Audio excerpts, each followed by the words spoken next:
University. Uh-huh. And did you, and where were you, what state attorney's office did you work in? Which state? Baton Rouge, Louisiana. And that was too far away from you to check up on you? Was that Exactly. That's why I went there. Number 3, since you had all this money, $2,500,000 in bad checks, are you still rich? I have a few dollars left. And they didn't take it away from you? Internal Revenue took almost 90%. Those rats, they do it to everybody, though. No reason to feel bad about that. Number 3, what's a deadhead? It's when you're flying, you're supposed to be on duty in another country and you're just flying back for free to get there. Number 3, what is that outfit you've got on? Buzzer. That looks like Paul Buzzer. Muni, and I am a fugitive from Paul Muni. Speaking of Paul Muni, here's Bill Cullen with the questions. Number 2, I imagine you mind embarrassing questions, so forgive me. This parole you have, is it real? I mean, how?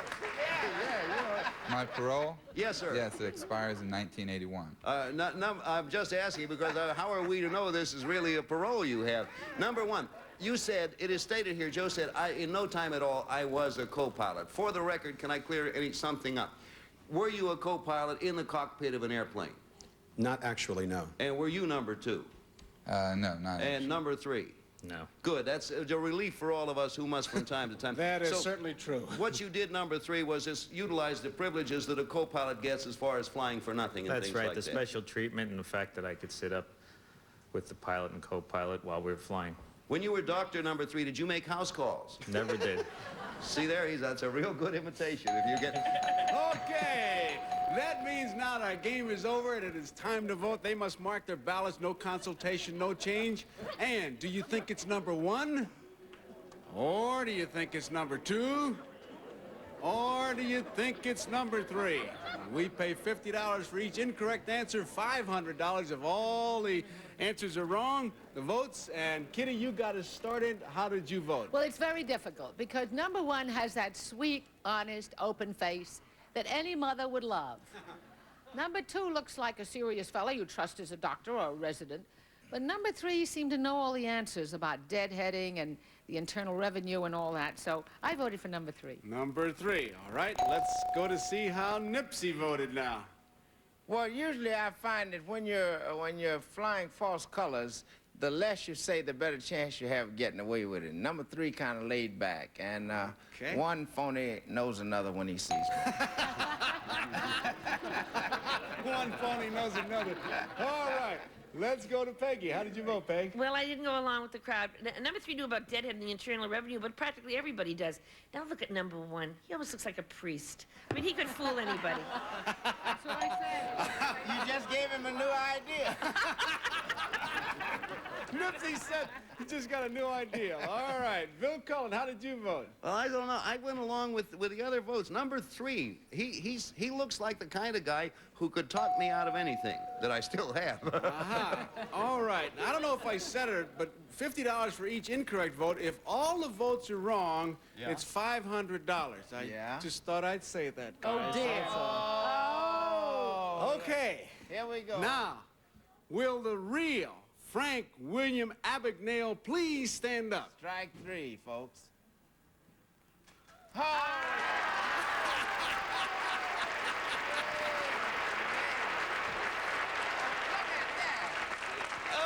Okay.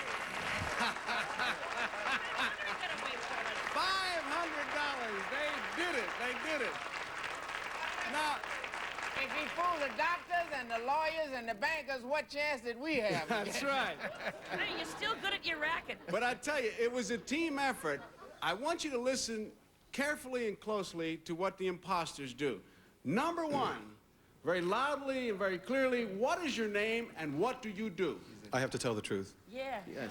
My name is Leonard Dembo. I'm the principal of a high school, and Peggy will be glad to know that I am a Catholic priest.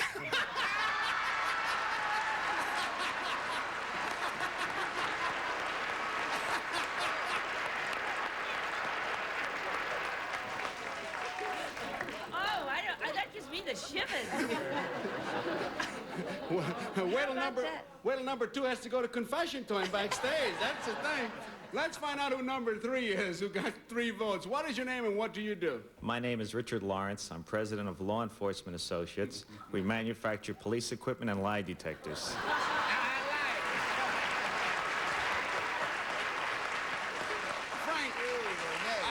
do want to ask you one question. You have engineered some extraordinary escapes. Tell us about one of them. Well, I'm the only man to ever successfully escape from the Atlanta Federal Penitentiary in Atlanta, Georgia.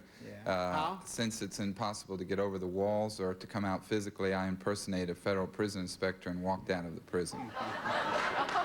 You just tell the people you have another incident like that? Will you just... Yeah, I had a case where the police had my hotel room surrounded in Atlanta. I went out the back door and I had a suit on. As I stepped out the back door, 2 officers came around the corner and they said, "Hey, you, hold it." And I just turned around to him and said, "My name is Davis, FBI." And they said, "Oh, excuse me, sir." And I sent him around back front. Listen, I want to show you some pictures now. He's actually had nerve enough to take pictures of when he was posing as a doctor, as an airline pilot. And I want to show you Frank as a medic. Take a look. There he is, as Dr. Imposter right there. A regular Marcus Welby. And there he is as a pilot. Boy, he looks very official, doesn't he? Regular Rickenbacker. He could bribe So there he is. So thank you very much, Frank. Thank you, our 2 imposters, for playing our game to tell the truth.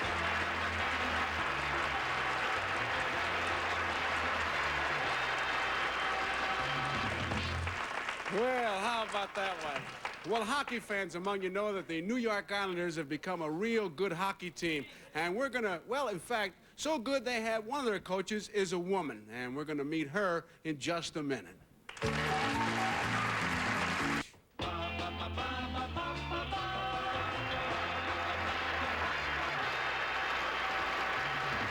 1, what is your name, please? My name is Barbara Williams. Number 2. My name is Barbara Williams. And number 3. My name is Barbara Williams. Here is Barbara Williams' skating story. I, Barbara Williams, am the first woman to coach in the National Hockey League. My specific job is to teach the New York Islanders the art of power skating. I showed the players how to utilize the edges of their skates more effectively, how to increase their speed while conserving energy, and how to use their weight for maximum balance. Okay, we'll start with our big hockey fan, Bill Cullen. Number 2, I imagine do you get to any of the games on the road when the team's playing on the road? Occasionally. Number 3, if you had to pick the fastest skater in the National Hockey League, bar none, who would you choose? Bobby Bourne. And number 1, how about you? Yvonne Cornway. I have one more name. Number 2, do you want to pick one that you think is the fastest? Is he still skating? Uh-huh. I'd go with Cornway. Is there anyone else on Cornway's team who also... Well, Maurice Richard, but he's not still skating anymore. The Rocket. Maurice Richard is the Rocket. Who do you pick? Yeah, who? I pick a guy by the name of Martin now with Montreal who really can turn it on up the side. Anyway, Cornway, why did you ask me a question, Joe? So that we get the buzzer and get Kitty in there, our real expert. Okay, Kitty. Number 1, are these men or women that you're teaching? Men. Men. And Not field hockey, Kitty. Ice hockey. Ice hockey. don't they have girl teams of ice hockey? Not the way the East players look. No. All right. Well, anyway, maybe they will someday. Number 2, when these men push against you and try to knock you down, how do you save yourself from falling? And what is the technique you use? I use the edges of my skate. And? I turn the edges in, and then they can't push me over. There's no way they can push me over. Uh-huh. And number 3, how has this improved your team's performance? Their speed, they're a much faster team. And number 1, do they win a lot more? Well, we just lost against Montreal, but they had a good year. In general? Yes. Let's move down to Nipsey. Number 3, are you coaching hockey or just skating technique? Skating techniques. And number 1, do you know anything about the strategy of the game of hockey? I'm learning from the players. I see. Number 2, who was Yvonne Durrell? Don't know. Never heard the name. Number 2, sticking with number 2, most of the hockey skating I see on defense is going backwards. How does one power skate backwards? Are you talking to me? Yes, Sorry. number 2. You put the edges of your skate out, and you turn the edges out, and you can skate backward a lot better. I see. Number 1, and on hockey skates, is there a little riveting at the toe of the skate for quick stopping, as there is in figure skating? No. All right, now... Let's move over to Peggy. Thank you. Number 2, do professional hockey teams provide a dentist for the people, or do they have to pay for that themselves? Well, they're covered under a major medical plan. For the dentistry, because I notice there's a lot of missing teeth in hockey players. Number 1, in which town is the Nassau Coliseum? Uniondale, Long Island. Thank you. And number 3, what's the hat trick? The hat trick is to score 3 goals in 1 game. Thank you. And number 1, Jean Rattel, what does he play for and what position? Which team does he play for? Rattel plays for the Boston Bruins, right wing. Thank you. And number 3, the Islanders, how long have the Islanders been out there? How old is their franchise? 6 years. Thank you. Number 2, where does Dennis Potvin? That means that our game is over, and now it's time to vote. They must mark their ballots, and do you think it's number 1? Or do you think it's number 2? Or do you think it is number 3? Okay, the ballots are all marked, and Bill Cullen, how did you get voting there? In spite of the fact that number 1 had Rattel skating in the wrong position, she had the right team, but I think it's number 1. I'm voting for her. You think it's number 1. Kitty? I think it's number 1. She's very serious about it. Okay, Nipsey? Gave us the most information about teams, number 1. Okay, you gonna make a unanimous, Peg? No, if I know that John Rattel is in the right wing, shouldn't she know it? I voted for 3. Number 3. Okay, just a little reminder now, if all the votes are wrong, $500. I thought I would throw that in there, come folks. I think Peggy's right. Okay, Willie Rio, Barbara Williams, please stand up.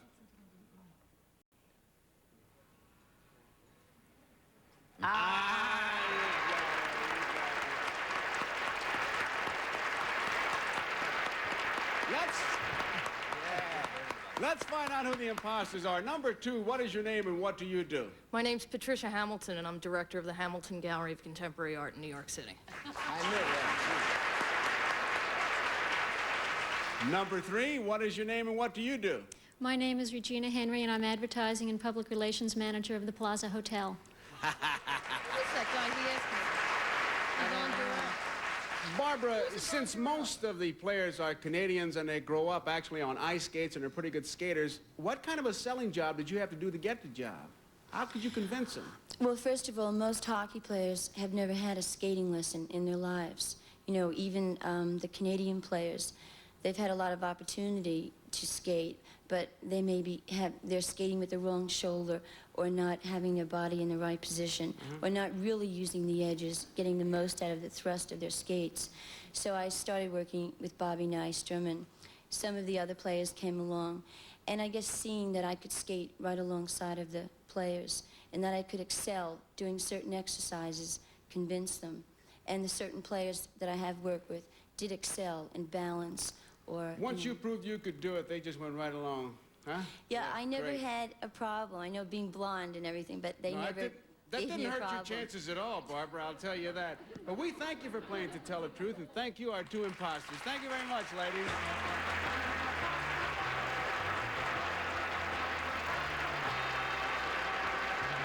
Imposter. Join us again. So long. In addition to the cash awards, our first team of challengers. If you haven't been watching Playmania, here's what you've been missing. We're looking for a top 5 show. Seinfeld. Woo! One for me! Playmania, live late night Thursday through Saturday at 1 a.m., 12 Central, only on G. Welcome to Love Connection, where old-fashioned romance meets modern-day technology. Where you hear all the intimate details of a first date. And now, here's your host. Woo! One for me! Playmania, live late night Thursday through Saturday at 1 a.m., 12 Central, only on G. Welcome to Love Connection, where old-fashioned romance meets modern-day technology. Where you hear all the intimate details of a first date. And now, here's your host, Chuck Woolley.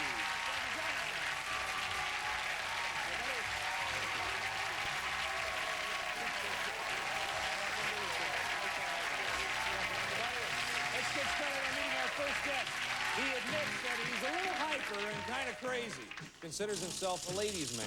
He was married for 7 months. He was divorced for 7 months. He's been divorced for 7 months. And he says that when he said, "I do," he knew he was making a big mistake. Please welcome Bob McIntyre. Hi, Bob. Good to see you. Well, if you don't mind, I'm going to ask a little bit about your brief marriage. Not much to ask.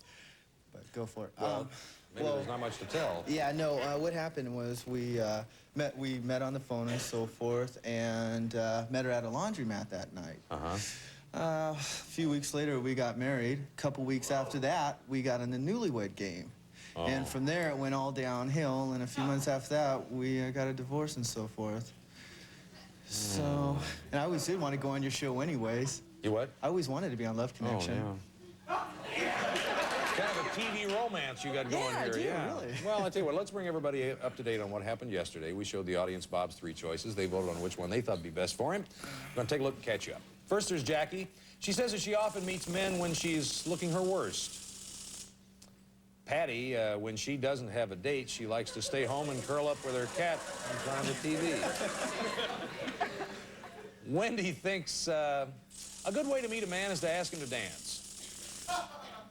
Now, the audience vote was recorded yesterday. We'll get that a little later out now. Bob's going to remind us who he chose. I picked Jackie. Picked Jackie.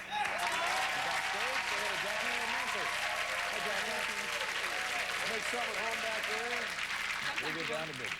Okay, we decided that she would come out here and so forth. Come out here? Come out here. She lives in Palm Desert. Oh, I see. So... That's a pretty good drive. Yeah, so anyway... Now, how come you didn't want him to drive to you, or did you? Not... Oh, well, I figured that I live in a small town. Palm Springs is small, and I figured if he came out my way, everybody and their mother would know where we were at. Oh, I see. thought it would be more private. I didn't mind. So she came out here to meet you? Correct. Come to your house? Came to my apartment where when she buzzed me, I went downstairs, and when I saw her, boy, she was a stone fox. Is that it? She was gorgeous. I mean, my heart was going thump, thump, thump, thump, thump, thump. I could hear it. I could hear it, Chuck. It went thump, thump, thump, thump. Is that right? What did you think of him when you saw him? Oh, I thought he was great. He was gorgeous. And he smelled, he was wearing some cologne, and it was like, you know, I like that. I mean, it showed that he cared about himself. I thought it was great. It's really cute. I couldn't look at him at first, though. I had to wait until he had turned around first. Because we'd, you know, embarrassed.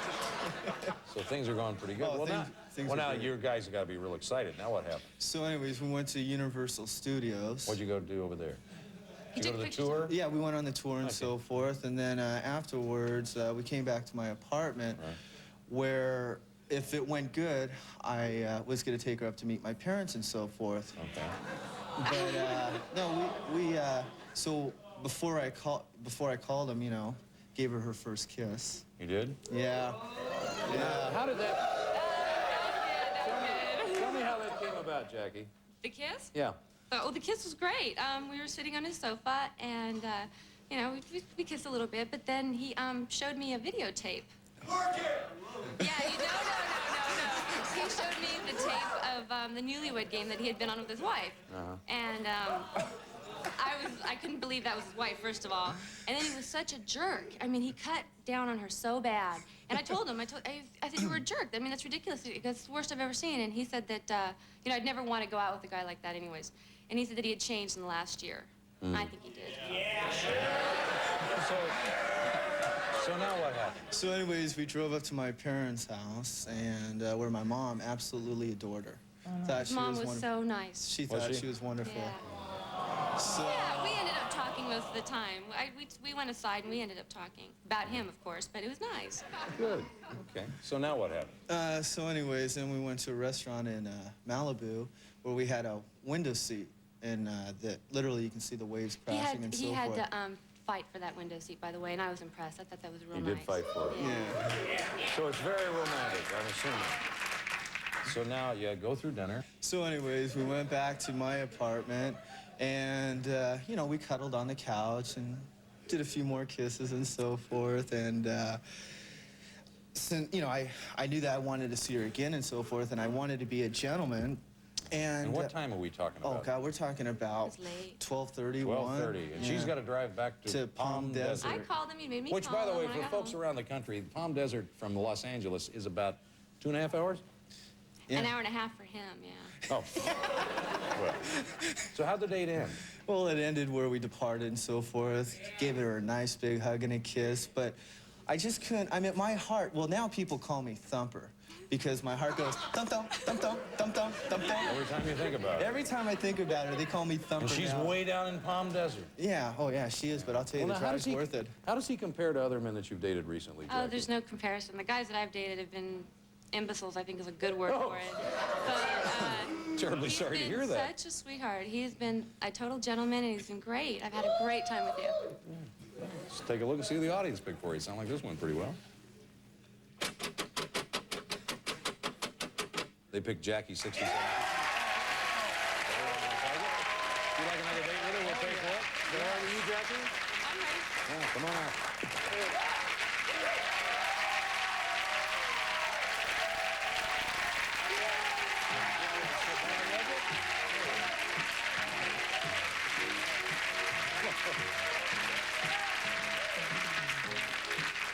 I guess he couldn't wait for us to walk over here. Really?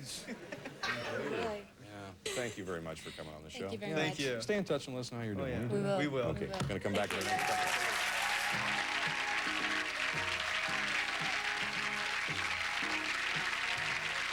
The audience selected a date for him. He's about to tell us about that date. If a woman smokes on a date with him, he'll dump her on the spot. He owns a limousine service. He's looking for a woman who's as committed to her career as he is. Please welcome Ashley Pouryamini.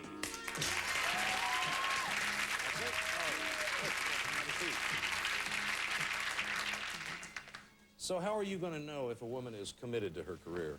Well, I think if she makes about $45,000 a year, I'll say she's pretty committed. Well, so But I mean, it really doesn't have to be though. But that's basically, I think the amount of money she makes probably says a lot about her. yeah. But I tell you what, well, just a minute. But if she's beautiful, she can make nada. It's fine with me. So it doesn't matter. Right, doesn't Not really doesn't matter. Okay. So, you got an attitude, you know? I know Does I he have do. an attitude or what? That's what everybody says, but I think they love me for that. Is that it? Yeah, I think so. You meet a lot of women through your limo service. I mean, you got to, I suppose. But yeah, I think to a certain degree, I meet a lot of girls. What happens is the girls call, let's say last Sunday I had a girl calling and she wanted to go to a dinner. So while we're talking on the phone, she goes, why don't you take me to brunch in the morning? I said, my gosh, don't you have to go to dinner with some guy? She goes, forget the guy, let's have lunch together. I said, okay. So But yeah, you get to meet a lot of girls, they call you. Basically what they want to do, they want to have fun, so they just want to start it right away. Yeah. So that's what. You ever have a serious relationship, or are these just kind of casual things? I think I had a lot of casual relationships, no serious ones, but I like to though. You see, you don't strike me as the kind of guy who would really take a relationship seriously. Now, I don't mean that in a bad way. I just mean it as an observation, and I could be absolutely wrong. Actually, I think you're He right. said. You're right, no question about that. I think I like to... It seems like you'd like to play around a lot, because I think you like yourself a lot. I think to... I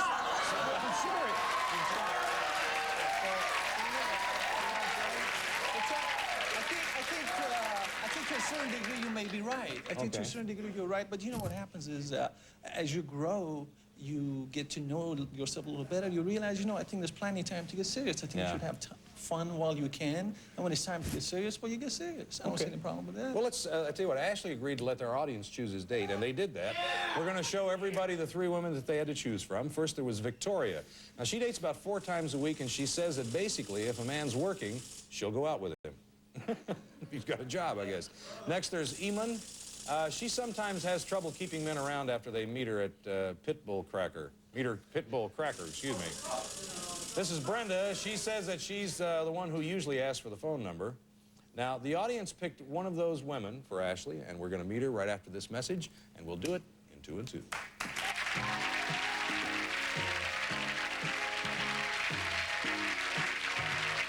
The audience chose, I don't know. They chose Brenda. They chose Brenda. Okay, she's backstage.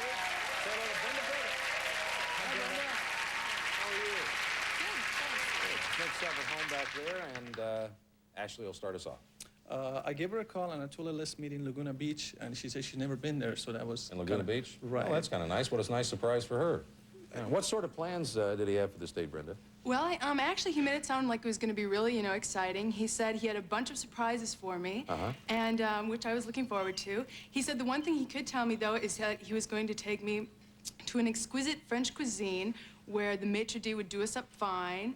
And I thought, oh, that sounds good. And he told me to make sure and get 2 extra gowns because we were going to Two just extra gowns? Yeah, gowns. Did he tell you much about himself while he was talking to you? Yeah, in the first 5 minutes, I knew that Ashley owned a house in Laguna Beach. He had owned a house in Orange County. He was in a limo business, something like that. He did real estate. He only wore designer silk suits. And Chuck, no, I tell you, I don't think I told you all of that. by the way. No, I don't think I told her on that on the phone, did I? Yeah. I think I let you do most of the talking, don't you think so? No, I don't think so. No, I believe Do I have a feeling this is not going to go right on target here?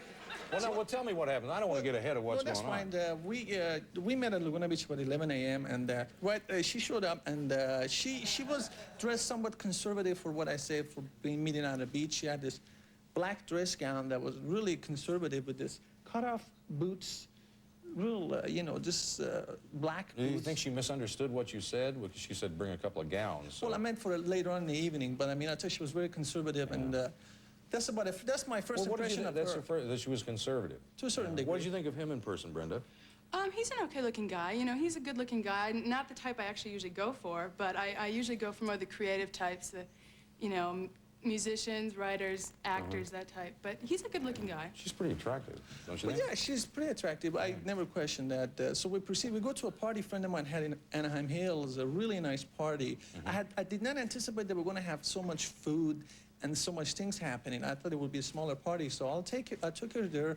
A really nice place. I introduced her to everybody, and they had the catered food and the drinks. So we sit down and... Did you enjoy this?